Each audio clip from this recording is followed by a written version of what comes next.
Hi everyone, welcome back again. तो current affair की हमारी मंथली टॉपिकल सीरीज के अंदर अभी तक हमने कई सारे टॉपिक्स का डिस्कशन किया। इसी सीरीज में हमारा एक और टॉपिक होगा जिसमें हम मुख्य पर्सनालिटीज़ या फिर अलग अलग स्थानों का जो हमें न्यूज़ में जिक्र देखने के लिए मिला उसका हम डिस्कशन करेंगे। जनवरी मंथ के अंदर अलग अलग प्रकार के पर्सन्स और प्लेसेस का जो भी हमें न्यूज़ में आपका नाम आते हुए देखने के लिए मिला उसका हम जिक्र इस क्लास के अंदर अपना करने वाले हैं। कंबाइंड का जो आपके सारे टॉपिक्स का प्लेलिस्ट लिंक है वो आपको इस वीडियो के डिस्क्रिप्शन में मिल जाएगा। आप मुझे इंस्टाग्राम के इस यूज़र नेम पर जाकर मैसेज ड्रॉप करके अगर आपको कोई डाउट होता है तो बातें कर सकते हैं। ये मेरे टेलीग्राम का यूज़र नेम है, इस पर भी जाकर आप मुझसे कनेक्ट कर सकते हैं। इन दोनों के डायरेक्ट लिंक भी आपको इस वीडियो के डिस्क्रिप्शन में मिल जाएंगे। तो चलिए हम पहले सवाल से शुरुआत करेंगे। पहला सवाल, और ये मेरे ख्याल से अभी आपके जनवरी फरवरी में जो आपके पेपर हुए हैं उनमें पूछा भी जा चुका है। तो दुनिया के सबसे ऊंचे युद्ध क्षेत्र सियाचिन में सक्रिय रूप से तैनात होने वाली पहली भारतीय महिला अधिकारी कौन बनी है? फर्स्ट वुमेन ऑफिसर जिन्हें ऑपरेशनली डिप्लॉय करा गया है सियाचिन के अंदर, जो कि वर्ल्ड के हाईएस्ट बैटल फील्ड्स के रूप में से जाना जाता है। नाम रहेगा इनका शिवा चौहान। बहुत ज़्यादा चर्चाओं में थी। कैप्टन शिवा चौहान ये पहली वुमेन ऑफिसर बनी है जिन्हें ऑपरेशनली डिप्लॉय किया गया सियाचिन, जो कि वर्ल्ड का हाईएस्ट बैटल फील्ड के रूप में आपको जाना जाता है। 1 मंथ की इनकी ट्रेनिंग हुई थी पहले सियाचिन बैटल स्कूल के अंदर। देन उसके बाद आपको बाकी जो ऑफिसर्स थे इंडियन आर्मी के, उनके साथ कुछ टाइम पर वहाँ पर मल्टीपल मीटिंग्स के अंदर शामिल करने के बाद डिप्लॉय किया गया। इसके बाद एक और सवाल आपसे पूछा गया है कि भाई ये जो आपकी टीम है जिसको लीड कर रही है वो टीम का नाम क्या है? तो देखो, सैपर्स की टीम है जिसको लीड कर रही है आपकी कैप्टन शिवा। एंड उसके बाद इनको डिप्लॉय किसके लिए करा गया है, यानी कि इस पोस्ट पर कितने मंथ के लिए इन्हें डिप्लॉय किया गया है? तो वो टाइम पीरियड वैसे पूछा नहीं गया है अभी तक, बट अगर पूछा जाए तो आप उसमें 3 महीने याद रख सकते हैं। तो शिवा चौहान आपको यहाँ पर याद रखना है, याद रखिएगा। अगला सवाल आपसे पूछा जा रहा है कि जनवरी 2023 में रविंद्र संगीत की प्रख्यात प्रतिपादक सुमित्रा सेन का निधन हो गया था। उन्हें किस वर्ष पश्चिम बंगाल सरकार द्वारा संगीत महासम्मान पुरस्कार से सम्मानित किया गया था? अब देखो, आप में से हो सकता है कि बहुत सारे स्टूडेंट ना इस सवाल को बहुत हल्के में ले लें कि सर कौन है, किसी का निधन हो गया, बताओ। आपके वेस्ट बंगाल यानी कि पश्चिम बंगाल की सरकार से कोई पुरस्कार मिला है तो हमें पूछा जाएगा कि बेटा पिछले सालों के पेपर के उठाकर देखिएगा, आप जो मैं सॉल्यूशन करा रहा हूँ आपको, बनते हैं ऐसे सवाल। तो पहली चीज नाम याद रखिएगा। नाम क्या है इनका? सुमित्रा सेन है, निधन हो गया हाल ही में। वेस्ट बंगाल की सरकार के द्वारा संगीत महासम्मान इनको किस साल दिया गया था? तो वो टाइम पीरियड आप याद रखिएगा, 2012। ठीक है, तो ये आपको याद रखना है। बड़ा नाम है, कई सारे सॉन्ग्स को लेकर इनको जाना जाता है। और ये आपको इस सवाल के थ्रू चीज़ याद रखनी है। ठीक है। अब यार देखो, ये पर्सनालिटीज़ के अंदर ना मैं और ज़्यादा कुछ एक्स्ट्रा जानकारी दे नहीं पाऊंगा उतनी, क्योंकि पर्सन्स न्यूज़ में है तो है, कभी उसको पुरस्कार मिला था तो मिला था, बट कहीं बनेगा मेरे को ज़्यादा जानकारी देने का, वो मैं आपको ज़रूर बताता रहूँगा। जनवरी 2023 में अमेरिका में पहली महिला सिख जज कौन बनी? वेरी वेरी इंपॉर्टेंट सवाल हो गया भाई आपके लिए ये, और इसी रूप में सवाल पूछा जाएगा।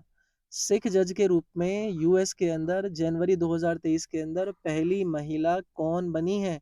नाम है इनका मनप्रीत मोनिका सिंह। याद रखोगे? तो इंडिया ओरिजिन्ड मनप्रीत मोनिका सिंह पहली फीमेल सिख जज बनी है यूएस के अंदर जनवरी 23 के अंदर। इनको यहाँ पर शपथ दिलाई गई, किसके द्वारा? हैरिस कंट्री सिविल कोर्ट के द्वारा, टेक्सास के अंदर। याद रखिएगा, कल को अगर एसएससी ज़्यादा एडवांस हो जाए तो वो जगह का भी नाम पूछ लेगा। तो ये आपको यहाँ पर याद रखना है, याद रखिएगा, मनप्रीत मोनिका सिंह। अगला सवाल आपसे पूछ रहे हैं कि 8 जनवरी 2023 को डॉक्टर टैहिम्टन ई उदवाडिया इनका निधन हो गया। किस वर्ष इनको पद्मश्री प्राप्त हुआ था? देखो, हाल ही में व्यक्ति की किसी की अगर देहांत आपको देखने के लिए मिला हो, उनको कोई अवार्ड मिल रखा है, जैसे कि पद्मश्री इनको कब मिला है ये हमसे पूछा गया है, तो यार ये पर्सनैलिटी इंपॉर्टेंट हो जाती है। ठीक है। आपसे हो सकता है ये पूछ लिया जाए कि ये आपका कौन से फील्ड से संबंधित है, कौन से क्षेत्र से संबंधित है। तो ऐसे भी आपको याद रखना है कि ये एक इंडियन सर्जन के रूप में जानते जाते हैं। ठीक है, इंडियन सर्जन है। इसके अलावा इनको गैस्ट्रोलॉजिस्ट के रूप में भी जाना जाता है। मैं यहाँ पर लिख देता हूँ, चलो, गैस्ट्रो एंटरोलॉजिस्ट, ठीक है। और इनको एक टाइटल भी दिया जाता है, वो टाइटल क्या है? Father of laparoscopic surgery in India.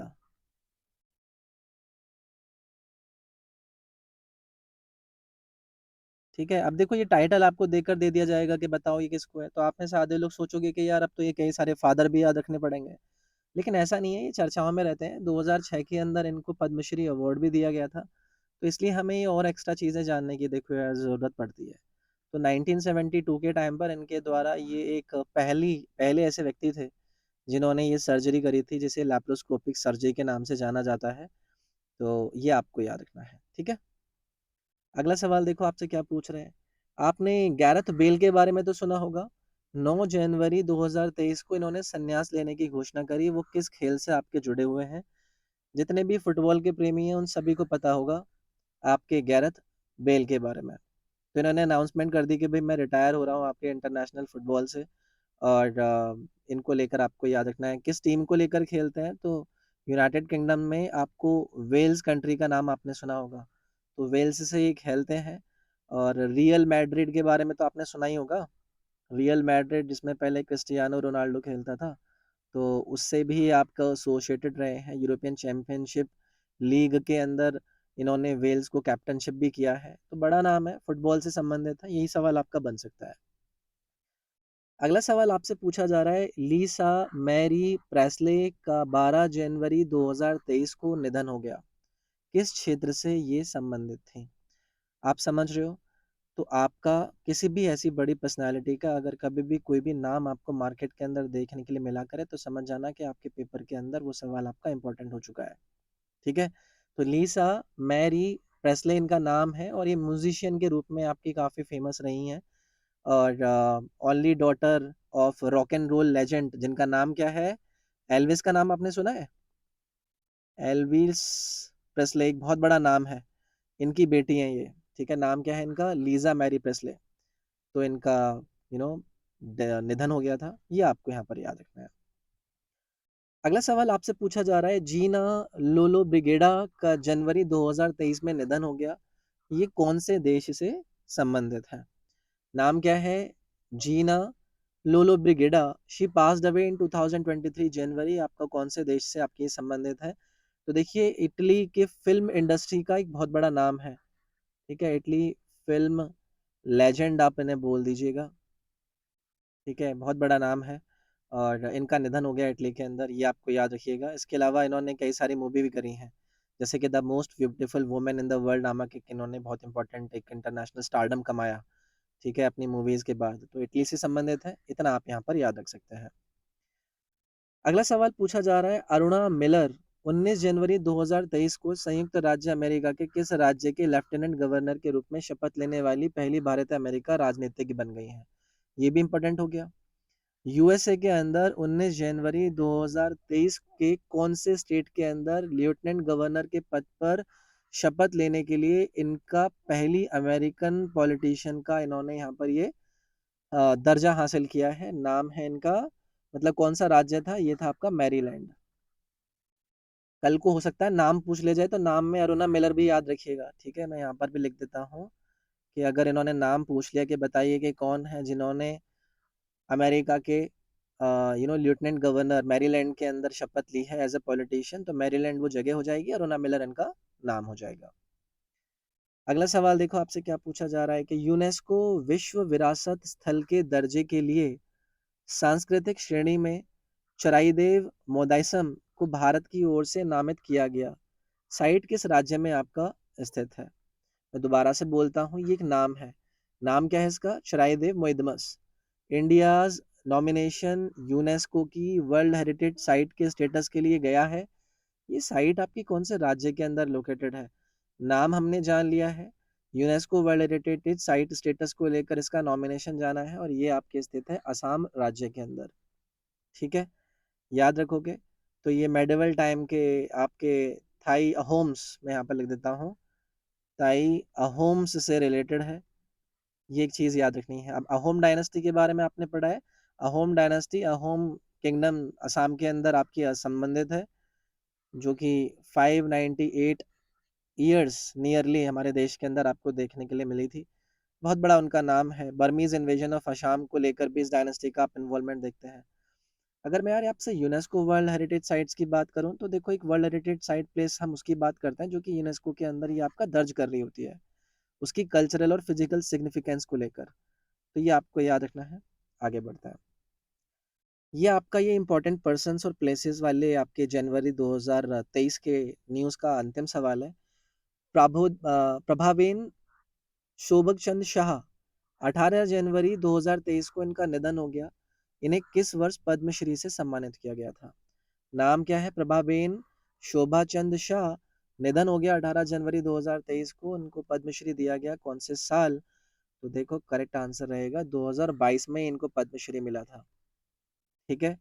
और जनवरी मंथ के अंदर इनका निधन हो गया था। और एक सोशल वर्कर के रूप में आप इनको याद रख सकते हैं। मैं यहाँ पर लिख देता हूँ, हो सकता है कल को यही पूछ ले कि ये कौन से क्षेत्र से संबंधित है, तो सामाजिक कार्यों के अंदर इनका इन्वॉल्वमेंट रहा है। कौन से रीजन के अंदर इनको इनके सामाजिक कार्यों को लेकर जाना जाता है? जैसे कि दादर एंड नगर हवेली, मैं यहाँ पर लिख देता हूँ। ठीक है। एंड दमन एंड दीव, इन दोनों जगहों के अंदर इनका काफ़ी बड़ा योगदान रहा है। और women cooperative society and women credit society को भी इन्होंने स्टार्ट किया था। 2022 के अंदर इनको पद्मश्री अवार्ड भी दिया गया था। तो यार ये थी आपकी एक इम्पॉर्टेंट करंट अफेयर की टॉपिकल वीडियो। और अगर आपको ये सारे के सारे वीडियो पसंद आ रही हैं तो आप लाइक ज़रूर कीजिएगा, चैनल को सब्सक्राइब, वीडियो को शेयर, ये सब चीज़ें भी कीजिएगा। और जो बेल आइकन है ना, उसको ज़रूर प्रेस करके ऑल वाला बटन दबा लीजिएगा ताकि सारे नोटिफिकेशंस आपको मिलते रहें। डिस्क्रिप्शन ज़रूर चेकआउट कर लीजिएगा, जहाँ पर आपको इंपॉर्टेंट लिंक्स पेस्ट मैंने कर रखे हैं, उनको एक बार देख लीजिएगा और उन सभी को आप यूज़ कर लीजिएगा। तो मिलता हूँ आपसे नेक्स्ट वीडियो में। Thank you.